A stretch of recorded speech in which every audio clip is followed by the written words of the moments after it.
From Washington, D.C., this is the Beyond the Dumbbells Show, your source of information and inspiration for living an audacious life. Hear interviews and social banter with special guests on Fitspiration and news from around the globe. Here are your hosts, fitness and lifestyle experts, Brian and Jenny Sweeney. What is up? Yo, what's going on? It's a solo show today. It is just you and me, which is totally cool. It'd be better if Jenny was here, but it's just me. And I've got some really great things to say. So you're going to be happy you're listening, and I'm going to be happy I'm telling you. How about that? So I hope you're having a rocking day. I want to cover something that it's a consistent conversation, and at the same time, it's something nobody really wants to talk about. How's that for a conundrum? It's the idea of healthy body image, okay? And when we're looking at the ideal visual appeal of a person's body, and I work with older, younger, male, female. Everyone comes to the table with the simplest of hopes, and it's just, I want to lose weight. I want to look good. I want to be healthy. But there's always something deeper. There's something a little further that people would like. It's kind of like their stretch goal that nobody talks about.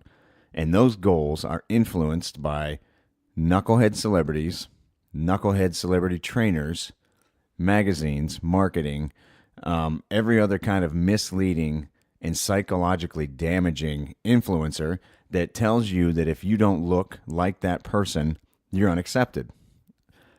Which is ironic because the population, and we've talked about this before, we're looking at a 60 to 67% obese or heavily overweight population. So I don't know where this small percentage of people, this enclave of super lean, super fit people, are able to influence the masses to the point where the masses feel like they've got nothing but an uphill battle. So, what is the image? What are you pursuing? Is it realistic? And do you really want it? And for the most part, if you knew what it really took to get to what you're looking at, so let's just use men's health. All right, so let's say, guys, you get that issue of men's health, and you're just typically some jack dude. Now, if you'll notice, men's health isn't the same as muscle and fitness. There's different levels of readership that looks at these magazines, and you've got the juicers on the one side that will happily, jam a needle in their butt the rest of their life. They're going to look a different way than men's health, which they're looking for a little bit more of a modern, slightly softer male appearance. That's by design, right? They're trying to attract that type of person, the person that wants to look like that. That's who picks up that magazine. The person that wants to look like Jay Cutler, that's who picks up that magazine. And in those demographics, obviously, it's going to be smaller demographic and one than the other. Now, if we're looking just at the men's health again, and for guys, I'll talk guys, just what I'm most familiar with. And ladies, I'm going to talk just a little bit on the higher level because I think I have somewhat of a grasp on the female psyche as far as health and fitness. But let's just be honest, there's lots of room to grow. And to make sure that I have a better understanding, I'm always open to learning. So we're just going to touch the surface of that one. But for guys, when you are looking at, do I want that body image, and is it even healthy for me? So anymore, we're talking body mass index. It's the generic scale that most medical professionals use to say, hey, look, for your frame, you're carrying too much weight, and it's a great way to start the conversation. Your BMI is too high. It's too much stress on your organs. It's too much stress on your joints. You don't have enough muscle mass to carry on that kind of weight. Ergo, you're showing up 30 on the BMI chart. You're obese. What's conflicting about the BMI chart for me? It's 6 foot and about 195 pounds. I'm overweight, and the chart doesn't have any columns for percentage of body fat. It just assumes if you're that tall that you're carrying around more weight than your system was designed. So even though I'm lean, BMI says, yeah, well, your joints still shouldn't carry that kind of weight, and your organs still shouldn't be having to, maintain and take care of that much tissue. So the BMI is not 100%. So if we're talking about, am I healthy? What should I look like? So starting just from BMI as a starting point, are you overweight? Are you obese? Or somewhere in between? Now, from a general standpoint, I'd mentioned BMI is a nice place to begin the conversation. It always needs to work its way back over to how much body fat are you carrying. Now, for women, a healthy body fat is 20% or below. That's nowhere near the norm anymore. But 10, 15 years ago, the norm for athletic female was about 20%. And to get it 20, it's very athletic at that point. I mean, you're very lean, very pronounced waist, hips, shoulders, a fair amount of tone. You're very lean. Now, to maintain that, the lifestyle, unless you've got a metabolic advantage, let's say you're a female right now and you're 35% and you want to get to 20%.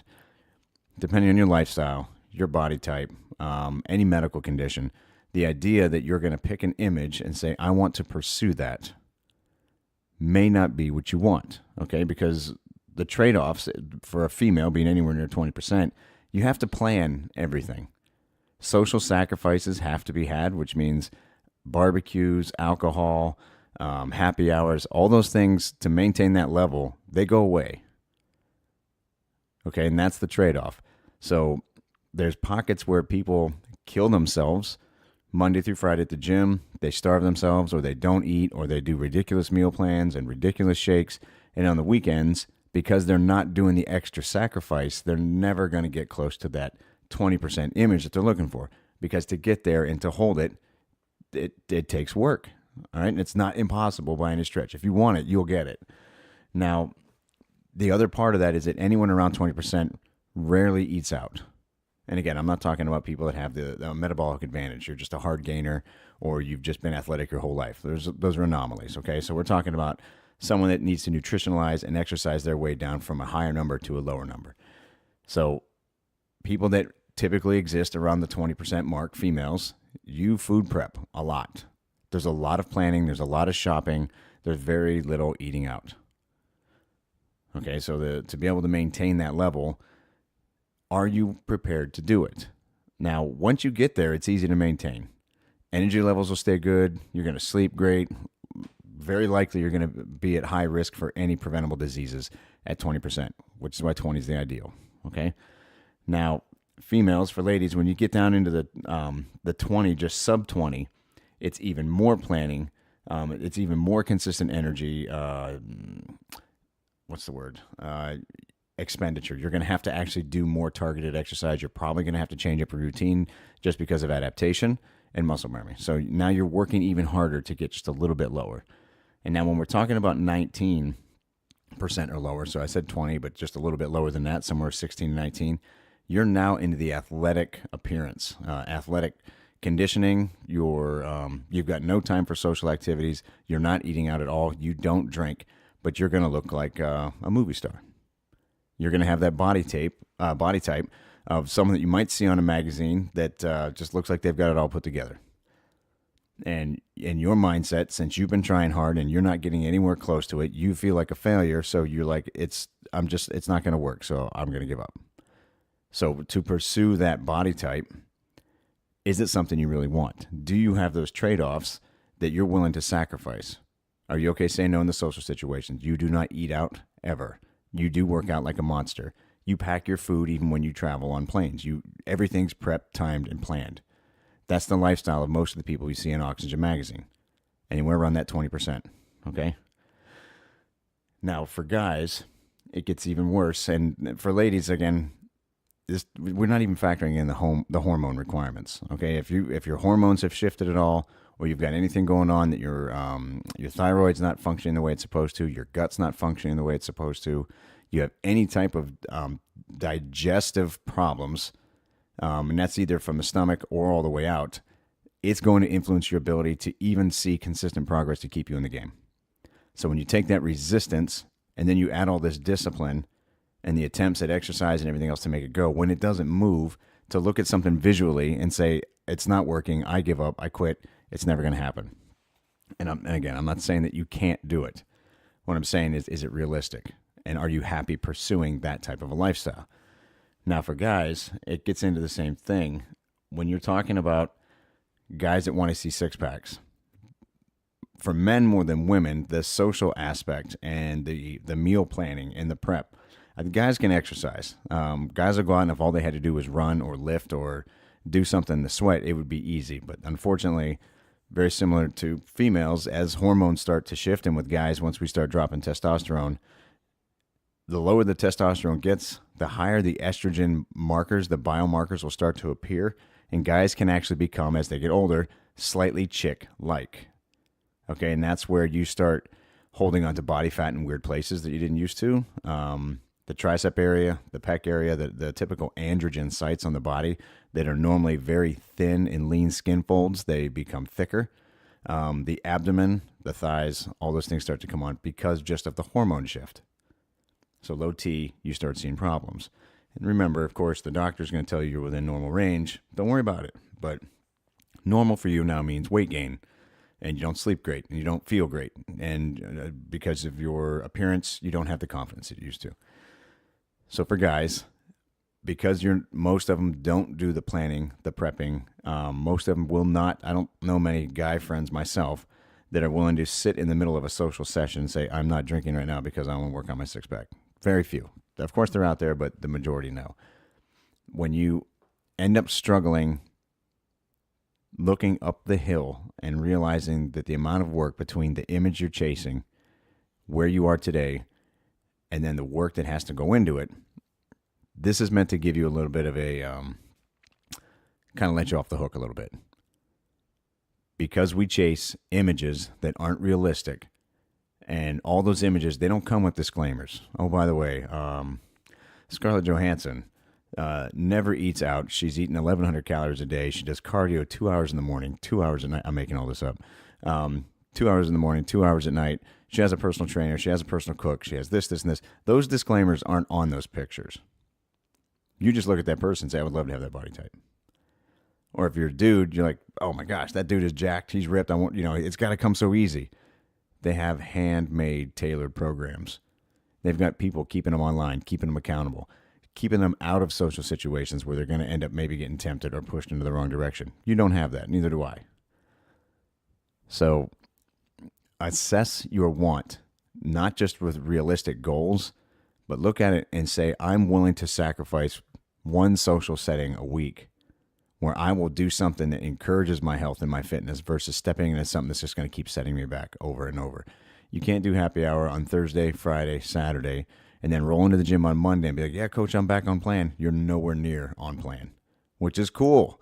Just you have to realign your goal, and you have to adjust what your body type is.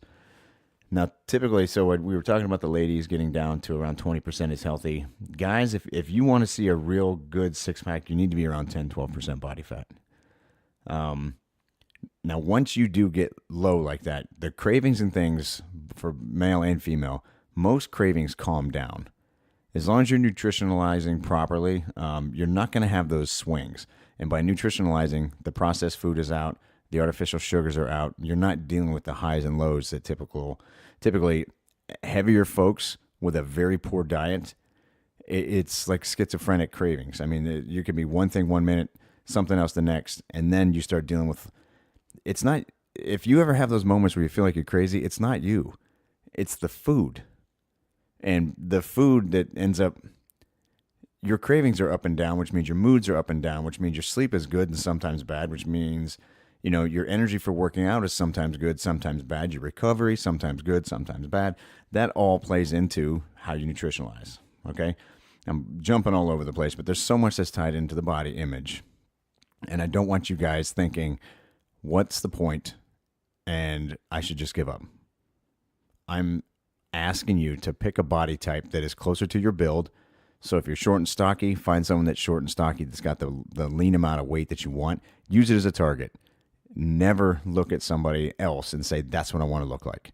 You're not built like them. You're built better. But don't look at something and gauge your success or failures based on how close you get to that person. If you're trying to compare yourself to anything, imagine skin folds. Get an idea as to the percentage of body fat. That is the safest way. That way, it doesn't matter how tall you are, how stocky you are, percentage of body fat is percentage of body fat. You'll see more muscle the less you have.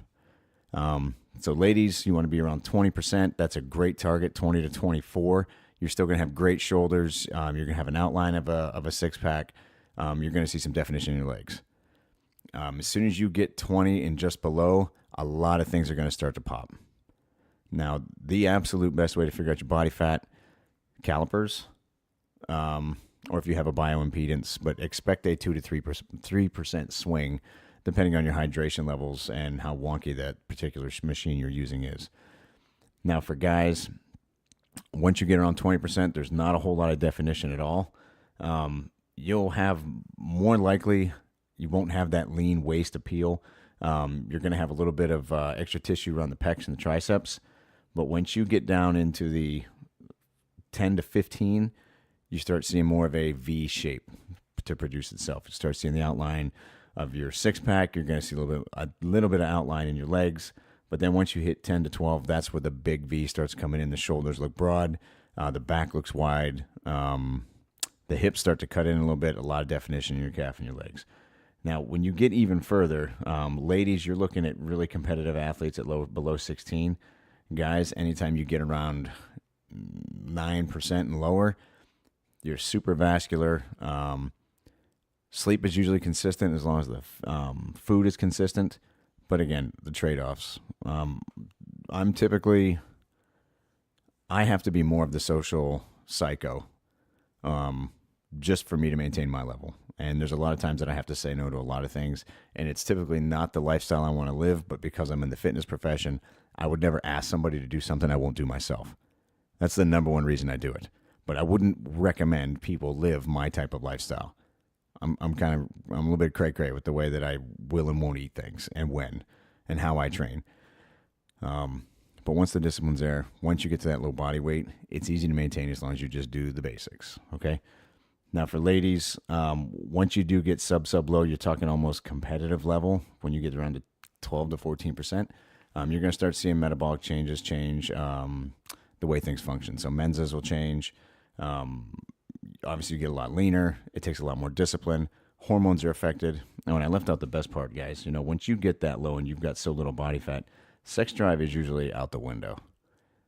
Anyone that consumes very, very little fat and they are at a very, very low fat body weight, so they're lean, super, super lean, you usually don't have a whole lot of sex drive. So think about that the next time you're shooting for somebody's targets.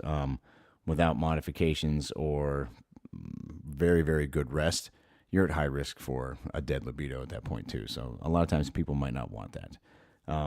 Disordered eating, when you get really low and it becomes an obsession, disordered eating is very prevalent, especially in those populations that exercise way too much and they're way under eating most of the time. You don't have a whole lot of friends because there's nobody to eat or drink with. I've been talking about that a lot. Your life just in general is out of balance. So to get to where you might see that super vascular, super ripped, super shredded guy or gal, they're not living a great lifestyle. Typically, there's too much trade-off. And if you're looking by chance at anyone that's on a stage setting, just remember that anytime you see someone in pose and they're on a stage, that is typically the worst condition to be in. They haven't eaten anything. They might carb up a little bit right before the event just to get vascular. They're completely dehydrated. Their eating is completely off. And at that point, it's the peak when somebody's on stage. The rebuilding process from there is crazy. It's not like they can just come off stage and go eat normal again. They've done so much damage, depending on your trainer, that there's actually a reverse dieting model to bring somebody from the stage back into normal life. That's how much they've done. Otherwise, you can really screw the metabolism up. So there's a tiny bit of insight into pursuing a lean body mass, pursuing images or imagery that is going to lead you to believe that you are a success or failure based on your ability to reach that level. And we covered a little bit of the ideal percentages of body fat. Guys, anywhere between 12 to 15 is pretty money. It's easy to dip below that if your testosterone's on point. Ladies, anything around 20, you're going to look great. 20 to 24 looks good. Anything under 20, you usually tip top shape under 20. Remember to consider your social settings versus your priorities as far as your body mass. And if you're doing your meal planning right, you should be able to, at most times, incorporate some of your social settings. It doesn't always have to be black and white. It doesn't always have to be yes or no. You do have to budget for it, though. And that's a whole other conversation as far as meal prep and planning. So I hope this has been somewhat insightful. Relax a little bit. Any progress is progress. It doesn't matter if it takes 2 months or 2 years. as long as you're moving in that direction, you are fighting age, you're maintaining your youth, and then it's the longer you're going to stay above ground. Just stay in the fight. It doesn't matter how long it takes. The only thing that matters is if you quit or you get to that mental low spot where you just don't think it's possible. And stay high, stay uplifted, and just keep pushing through, guys. So I hope this has been money. Hope this has been a good conversation, and keep moving forward, guys. You guys are crushing it. I hope you have like I said, a money day. I hope you're doing great in everything you do, and we'll talk to you soon. All right, guys, stay true. Bye. Thanks for listening to the Beyond the Dumbbells Show. We know you have thousands of options for content and entertainment. We appreciate you spending time with us. If you enjoyed our show, please share our web address, www.beyondthedumbbells.com, and maybe drop us a review. Until next time, live beyond. Beyond, beyond, beyond.